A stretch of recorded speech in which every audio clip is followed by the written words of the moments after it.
بسم الله الرحمن الرحیم. نن یو ځل بیا غواړم یو څو مهم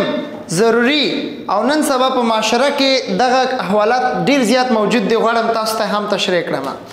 اول نن ورځ کورنا بورډ بازار په لار باندې پامیر انسټیټیوټ ته راتلم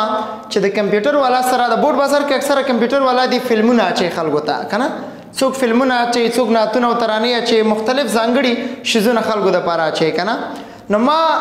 زړه ډیر زیات درد دلته وکړ چې ما د یو کمپیوټر والا سره چې هغه چاته فلمونه اچي، نعتونه هم نه اچي، ترانې هم نه اچي، صرف فلمونه اچي چې دې سره یو دنه چادري والا زنانه یو پیغله بله جنۍ ورسره ولاړه وه. نه پوهېږم چې دوی مم ریکارډ ورکړی و، ورته انتظار یې کو او ورته ویل چې دا واچو دا واچو. زه همغه لاره باندې راتلم، باور په خدای وکړه که نه چې داسې ولړزېدلم، داسې حیران پاتې شم چې دا وګوره دا به د چا خور وي که نه، دا به د چا مور وي که نه. ته څه کوې یاره، ستا څه مجبوري ده چې ته راځې د کمپیوټر والا نه فلمونه اچوې. همدا اوس به اکثره کسان د ټیک ټاک والا په ما باندې تنقید کوي چې یاره دا ټیچر ډېر تنګ نظره ده، یاره دا ټیچر والا سوچ ډېر ټیټ ده که نه. زما سوچ ټیټ نه ده، زما سوچ هېڅکله کم نظره نه یم، خو زما هم زړه درد کوي. همدغه زموږ یو پښتانه ده، ګوره حیا په دې نه ده چې دا پښتانه ده، فارسیوانه ده، یا پاکستانی ده، یا جاپانی ده، یا افغانی ده، یا ایرانی ده. الحمدلله ثم الحمدلله موږ ټول مسلمانان یو او په حیا باندې موږ خپل سر ورکو. الحیا شعبة الایمان، حیا د ایمان یو شعبه ده، یو حصه ده، بلکې غټه حصه ده. حتی ما دومره اورېدلي دي وایي کوم انسان نه چې حیا لاړه ایمان دې لاړو. حیا او ایمان سره دواړه تړلي دي، که ایمان درنه لاړو حیا درنه لاړه، که حیا درنه لاړو ایمان درنه لاړو. نو دا دواړه یو بل سره وابسته دي، یو بل سره کنیکټډ دي. نو دغه خور د پاره، هر یو خور د پاره زما دا گزارش ته چې کوشش وکړي بازار ته مه وځئ. اکثره زه خبرې د ښځې نه ملامتوم، زه د دوی پلار، د دوی مشر ورور، د دوی خاوند او د دوی کور سرپرست ملامتوم، ځکه چې بې غیرته انسان هغه ده چې په خپل ښځه باندې، په خپل لور باندې او په خپل حیا او عزت باندې کنټرول نه لري. ابه کوم ورور رسېږي چې خپل خور پرېږدي؟ او بالکل هر څوک په خپل خور باندې اعتبار لري. اوس دا کوم کسانو چې خورګان بازار ته وځي فساد جوړوي، دوی به هم وایي چې موږ په خور باندې اعتبار لرو.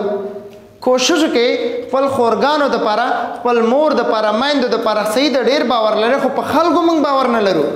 خو خدای نخواسته ستا یو حیاداره خور به په بازار کې روانه سي، یو بل بدبخت او بې غیرت او کم اصل او کم نسله انسان به ورته لاس واچي، یو څه شیبې به څه کوي، یا به ځان دغلته ولي ډز او یا به خپل خور یا به خپل عکس په دشمني واوړېدلې. نو مخکې د دې چې یو عمل وشي، یو کار وشي، باید موږ سوچ وکړو که نه، باید موږ فکر وکړو. نو کوشش وکړئ د دغسې کسان نه ډېر زیات ساتئ، ځکه چې فساد اول د فساد جرړه ښځه ده، د فساد جرړه زنانه ده. په خدای قسم چې ما په یو ځل پوسټ په فیسبوک کې وکته، یو جنۍ پوسټ کړی و، ویلې که چیرې موږ جنکۍ په دنیا کې نه وو تاسو هلکان به چېرته وئ؟ چا ورته په کمنټ کې لیکلي وو په ریپلای کې چې یاره موږ به ټول جنت کې وو. رښتیا هم بېحیایي اول شروع د ښځې نه کېږي. داسې نه یم چې هر یو ښځه ملامته ده، هر یو ښځه خراب ده، نه. بعضې هلکان او سړي هم د سپیو خاصیت لري. څنګه د سپیو خاصیت لري؟ که سپی هر چا پسې غاپي، که پاکه یې که ناپاکه اوسي، هغسې خلکو نه هم ځان ساتئ. چا سره چې اوسې په خوی به د هغو شي، که چیرې بد انسانانو سره کینې الله پاک به د همغه بدو سره راپاسئ، او که چیرې خو انسانانو سره کینې الله پاک به د خو سره راپاسئ. که چیرې زه غلط وایم زه تاسو ماته وایئ، ما غلط ویلې. همدغه زمونږ خورګانې دي که انما المؤمنون اخوة، هر یو مسلمان رور او خور سره ورونه دي. مونږ په اسلام کې سره ورونه. اکثره ملګري ما نه په کمنټو کې تپوس کوي استاد محترم د کوم ځای، استاد د کوم ځای؟ فرق نه پرېږدي چې د پاکستان یم، د افغانستان یم، د ایران یم، بلکې ستاسو مسلمان رور یم. دا فرق پرېوځي. دا زما استاد ذهن دا وایي. ما او تا چې مړه شو په قبر کې ما او تا نه دا تپوس نه کوي چې ته پښتون یې، که تاجک یې، که ازبک یې، که هزاره یې، که پاکستانی یې، که جاپانی یې، که ایرانی یې. تاسو به کتلی اوسئ چې یو څه مودې مخکې په روس کې، په رشیا کې د یو مسلمان مقابله د یو بل چا سره او د خبیب په نوم باندې که نه، مسلمانو ته هم سپورټ کوو، ما هم سپورټ کوو، هر یو مسلمان سپورټ کوو. ولې؟ ځکه چې موږ دیني ورورو، زموږ مسلمان ورورو، ځکه چې قرآن ویلي دي که نه چې انما المؤمنون اخوة. فرق نه پرېوځي چې یو بارډر مو فرق کوي، فرق نه پرېوځي چې یو 2-3 بارډره مو فرق کوي. نو اسلام نه موږ یو بل سره ورونه اوسو. نو کوشش وکړئ که نه په خپل کور وایي هغه جنۍ، هغه خور، هغه لور ته چې چا موبایل په لاس کې ورکړی وسي د هغه کور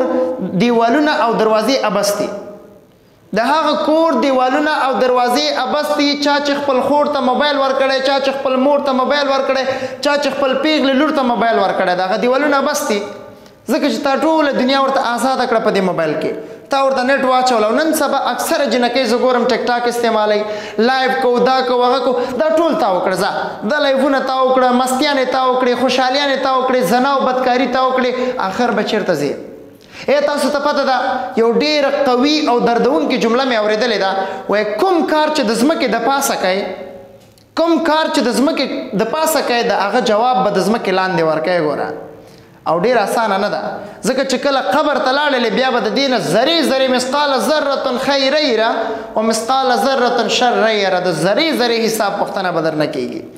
زه هم یو ځوان یم زه داسې نه ده چې زه یو سپین ږیری یم او خلکو ته نصیحت کوم ما وخت تېر کړي دی عیاشي مې کړې ده بدعملیانې مې کړي دي او زه خلکو ته نصیحت کوم چې دا مه کوئ زه هم ځوان یم زه هم خواهشات لرم خو الحمدلله زه په خپل خواهشاتو کنټرول لرم زه کور کې خور لرم د بل خور ته حیا ساتم زه کور کې مور لرم د بل مور ته حیا ساتم زه همدغه ترتیب چې کوم انسان خپل ورور خور او خپل کورنۍ ته حیا ساتي هغه بل خور او مور ته هېڅکله په بده نه ګوري هغه خپل جذبات کنټرول ساتي جذبات دې کنټرول وساته نظر دې ټیټه که سترګې دې ټیټه که پوهېږم چې اکثره جنکۍ به ملامتي جنکۍ خو هر شی دي وایي د جنکیو د ښځو په مخ چې پوزه نه وای نه خدای خبر څه به یې خوړی هغو هر څه وایي ته به قیامت پر ورځ همدا وایي چې یاره دا رابسې راغلې وه نو الله پاک به تا ته وایي چې ته خو ما نر پیدا کړی ته خو ما د عقل نه پوره پیدا کړی ما اول آدم علیه صلات وسلام بیا د آدم علیه صلات وسلام د چپې کږې پختۍ نه ما ښځه یعنې بیبي حوا رضی الله تعالی عنها پیدا کړې ده نو تا ولې سوچ نه کوو تا ولې فکر نه کوو حتی تر دې که چیرې یو ځنګلي په ځنګل کې پیدا شوی یو ځنګل کې مړ شي خدای ته پوښتنه کوي خدای ورته وایي چې ته ما انسان پیدا کړی ته ما ځناور نه پیدا کړی تا ته ما عقل او شعور دواړه درکړي وو نو ته ماته ووایه چې تا دومره فکر نه کوو چې دغه ځنګل کې دا شنه بوټي دغه ځناور دغه اسمان دا ځمکه دا یو خالق لري دومره سوچ دی نه کوو ولې دومره فهم نه و په خوراک ښه پوهېدلې کله خو دې ډوډۍ یا یو شی دې راوانخسته په پوزه خو دې ونه منډله ټول دې په خوله وخوړې نه ښه صحیح پوهېدلې خو په دې پوه نه شتې چې خالق یو ده خالق مو څوک ده که نه زمونږ کریټر څوک ده نو کوشش وکړئ کله کله خپل حقیقي ژوند سوچ وکړئ آخر نه آخر ګوره دا ژوند کې سوچ مه کوئ دا د پخواني خلکو سوچونه دي چې یاره زه زاړه شو بیا به ډېر عبادتونه وکړو د دې خبرې په ارمان ډېر خلک ګور ته تللی ډېر خلک قبر ته تللی دي او په خدای قسم چې ارمانې تللی دي ما حتی دومره اورېدلي دي وایي چې یو قوم هغه به په قیامت په ورځ کې خپل غوښې په خپلو غاښونو باندې شکوي هغه به کوم کسان یې همدقسې ارماني کسان چې یو کار نه به یې توبه ویستي او بیا به یې کړي بیا به وایي چې دا ولې مې داسې وکړه خصوصا کافران مسلمانان نه خصوصا کافران هغه کسان چې ایمان یې راوړی مسلمان شوي دوباره ایمان نه اورېدلي بیا به د قیامت په ورځ باندې خپل غوښې خپل په لاسو باندې شکوي چې دا موږ څه کړي دي یار ولې موږ ایمان پرېښی ده ابدي به اوس موږ دوزخ کې یو ځکه چیرې یو انسان ته ویلی شي چې زر کاله به ته دوزخ کې دا امید خو به یې که نه چې دا زر کاله به ختم شي خو که چیرې ورته وایي ابدي مرګ ختم شو ټول عمر ابد الابد ته به دوزخ کې پروت اوسې عذابونو ټینشنونو مشکلاتو سختیو کې به اوسېږې نو انسان زړه که چاودېدی نو دغه وخت کې د خفګان نه به چاودېدلی وای خو مرګ نشته بیا مرګ ختم شه یو بل د پیغمبر علیه صلات وسلام او د صحابه کرام خپل منځ کې چې کله خوش طبیعتي کوله د دې یو دوه خوش طبیعتیانو تاسو سره غواړم شریک کړم یو ځل پیغمبر علیه صلات وسلام خرما خوړلې کجوري خوړلې نو صحابه کرامو هم خوړلې نو پیغمبر علیه صلات وسلام به چې کوم کار وکړلو هغه به سنت و صحابه کرامو به هغه کار تکرارولو نو پیغمبر علیه صلات وسلام کجوره وخوړله هغه د علي کرم الله وجهه څنګ ته واچوله نو نورو صحابه کرام هم کجوري راواخیستلې هغه کوم چې اډوکې وکړه هغه د علي رضی الله عنه څنګ ته واچول نو دا اډوکې راجمع شو ډېر زیات راجمع شو د کجورو یو صحابي اسې د خوش طبیعتۍ نه ویلې چې علي کرم الله وجهه دا ټولې کجوري تا وخوړلې مطلب دونه ډېرې یې وخوړلې نو علي کرم الله وجهه ورته ویلې که نه که زه وږی یم او ډېرې مې وخوړلې خو ستاسو غوندې نه یم ځکه چې ما خو سره اډوکې پرېښي دي تاسو اډوکې مو سره تېر کړي دي یم تاسو سره اډوکې هم خوړلې دي نو دا هغو خپل منځ کې خوش طبیعتي کوله پیغمبر صلی الله علیه وسلم هېڅکله هم داسې نه و هغه به په ورین تندي په خوشحاله تندي صحابه کرامو سره خبرې کول حتی کافر د هغه د اخلاق نه به دومره متاثره شو چې ایمان به یې راوړه یو ځل یو کافر راغی پیغمبر علیه صلات وسلام دربار ته او خپل قوم سره دا وعده کړې وه چې د پیغمبر علیه صلات وسلام نعوذ بالله نعوذ بالله نعوذ بالله سر مبارک یې راوړم 400 که څومره قوم شاته را روان ده او دا مخکې راغی دا چې کله راغی پیغمبر صلی الله علیه وسلم دربار ته راغی او پیغمبر صلی الله علیه وسلم ته ستغې سپورې ویلې غلطې خبرې وکړلې نو صحابي جګ شو چې زه وهم هغه ورته یو څو خبرې وکړلې پیغمبر صلی الله علیه وسلم ورته غوسه شو چې تا ولې ورته دا خبرې وکړلې زه دې دربار کې نه وم ما ورته جواب نشو ورکولی چې ما ورته څه ونه ویلې هغه ورته پیغمبر صلی الله علیه وسلم دې ډېرې بدې خبرې وکړې وایي ما ته وکړې که تا ته وکړلې نو هغه غلی شو خو بیا هم دا نورم تیز شو چې په دې خبرو زه نه هغه کېږم مطلب داسې او داسې به ډېرې خبرې وکړې پیغمبر صلی الله علیه وسلم ورته هېڅ ونه ویلې حتی بیا د دې په لاس کې یو دانه سمسیره وه هغه سمسیره د خپل نستوړي نه راویسته غټ غټ نستوړي وه هغه یې لاندې کېښودلی چې قسم مې دې په خدای تر څو در باندې دغه ایمان نه راوړی که زه در باندې ایمان راوړم دومره سخت دله انسان و خو پیغمبر صلی الله علیه وسلم ورته ویل که دا ایمان راوړي بیا تې راوړي وای دا که دا ایمان راوړي بالکل یې زه راوړم دا څنګه ایمان راوړي هغه ته ویل چې ایمان راوړه سمسیرې چغې کړې چې اشهد ان لا اله الا الله و اشهد ان محمدا عبده ورسوله ایمان یې راوړه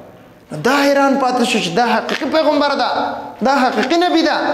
د دې اخلاقو ته وګوره د دې رویې ته وګوره د دې سوچ ته وګوره د دې مزاج ته وګوره او سمسیرې په ایمان راوړه زه څوک یم چې په دې ایمان نه راوړم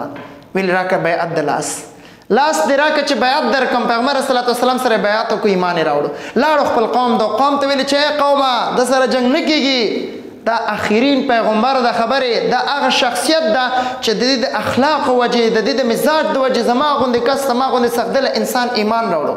هغه مسلمان شو بیا هغه 400 کسان چې راوستل ټولې په ایمان راوستل هغه ټولې مسلمانان کړه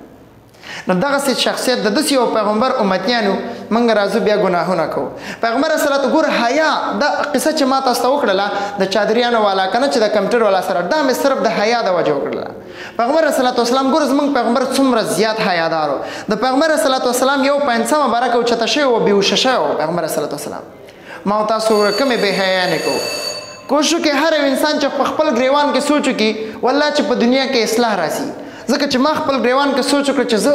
زه ولې بې حیا شم خبرې بعضې کسان وایي که نه وایي چې تاسو خپل ښځو دپاره حق نه ورکوئ تاسو یې بار نه پرېږدئ بازار ته نه پرېږدئ تاسو په خپله سوچ وکړئ ښځې ته حق ورکول همدا دی چې دغه څادر ته وغورځوه ښځې ته حق ورکول همدا دی چې دغه جامې نیمې کړه ښځې ته څادر او حیا همدغه ده چې هغه ته پینټ واچوه پرتوګ واچوه هغه پرتوګ چې کوم چسپ او نښتې ورپورې او کنه زمونږ او تاسو پښتنې زمونږ او تاسو پښتنې ته د تعلیم یافته کالجان یونیورسټۍ والا کمقلې وایي دا بې عقلې دي زه فخر کوم زه ویاړم چې زما مور و پلار قمقل دي یعنې داسې په حیا او پرده کې دې ته بې قمقل وایي زه هم قمقل یم پلار مې هم قمقل خاندان مې هم قمقل ده چې څوک داسې کس ته بې حیا انسانانو ته عقلمند او حیادارو ته بې عقل وایي نه وایم داسې ولا ما یو اردو سکرپټ وکته بل امپرس شه اردو سکرپټ مې وکته وایي چې ویښته یې کولاو پنسې اوچتې او چسپ مطلب دا چې کوم څه شی دي دا پینټونه اچولي او په لاره کې روان او هیډفون یې اچولي دا څوک ده وایي خبرې دا هغه جینۍ ده چې یونیورسټۍ ته ځي دا هغه جینۍ ده چې کالج ته ځي دا هغه جینۍ ده چې تعلیم حاصلوي دا هغه جینۍ ده چې سبا ما او تا ته ښه او بد راښیي نو آیا ښه او بد دې ته وایي